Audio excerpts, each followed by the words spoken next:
Lesson 24. Gaining reaction time to respond.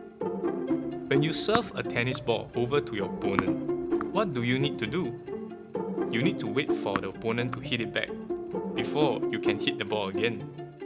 The time between serving the ball and waiting for your opponent to hit it over to your court is called reaction time. Many people are not efficient in doing things because they failed to calculate or foresee the need for reaction time.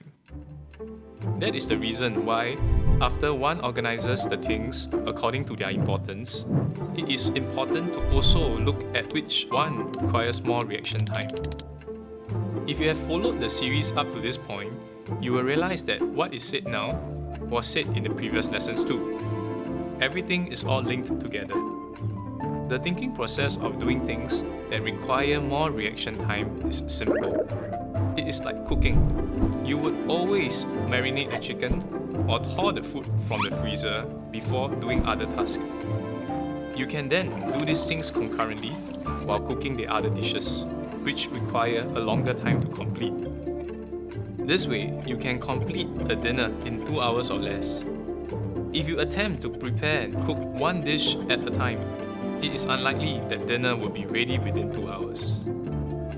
So what are some things that require a longer reaction time? Sending a person a message to ask him to prepare dinner for tonight would require a longer reaction time. Imagine being on the other end and receiving a message to cook dinner at 6 p.m. How would you have responded? Delegating tasks, empowering people around you, confirming appointments for the day or week are common things that will have the best effect if it's done earlier due to the reaction time required by the other party. Imagine having a task which is due at noon the next day. Delegating that task to someone at 5 p.m. today versus giving the same task at 9 a.m. on the due date itself will make a huge difference to the individual. There are 3 kinds of people in the world. First, we have below average people who do not know what's happening at all. Then, we will have some people who only realize what happens after the thing actually happened. Finally, the top tier of people who already expect what happens before it actually comes. It's also important to note the difference between reacting and responding. Reacting is when a ball is on your court and you rely on your reflexes to hit it back.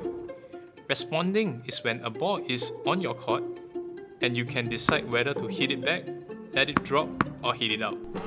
Reacting is the natural response for the average because it's part of our survival instinct.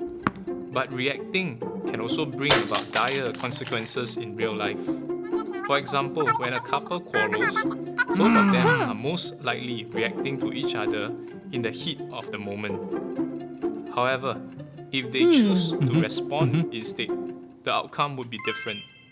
When one speaks at the top of his voice, the other could respond by asking oneself, why is he in such a bad mood?